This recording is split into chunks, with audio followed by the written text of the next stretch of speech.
क्या आप जानते हैं वो कौन सा अदृश्य धागा था जो कौरवों और पांडवों को एक दूसरे से बांधे रखता था, फिर भी उन्हें भीषण युद्ध में खड़ा कर दिया? हस्तिनापुर के सिंहासन की वो कहानी जो सिर्फ राज्य के लालच से नहीं बल्कि अधूरे रिश्तों और पुरानी प्रतिज्ञाओं से लिखी गई थी। महाभारत की कहानी चंद्रवंशियों के दो परिवारों, कौरवों और पांडवों के बीच हस्तिनापुर के सिंहासन के लिए हुए संघर्ष और युद्ध पर आधारित है।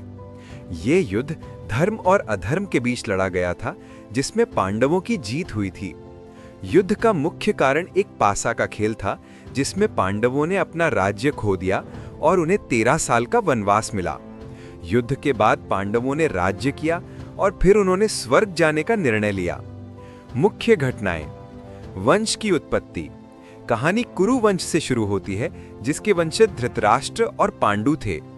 धृतराष्ट्र के 100 पुत्र थे, जिनमें दुर्योधन सबसे बड़ा था, जो कौरव कहलाए।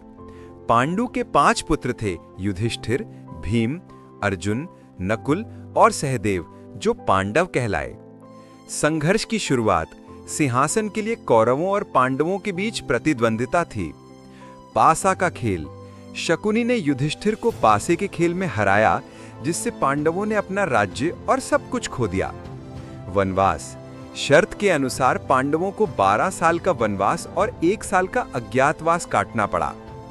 कुरुक्षेत्र का युद्ध: वनवास के बाद दोनों पक्षों ने राज्य वापस करने के लिए युद्ध लड़ा।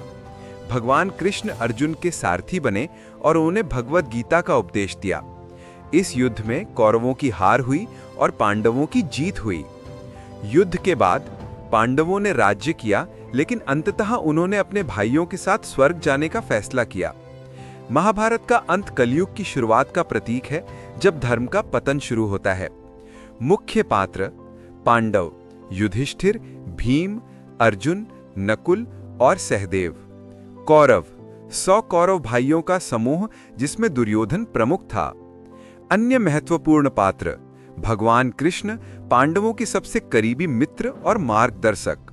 भीष्म, कौरवों और पांडवों के पितामह। द्रोणाचार्य, कौरवों के गुरु। कर्ण, कुंती का सबसे बड़ा पुत्र, जो पांडवों का भाई था लेकिन बाद में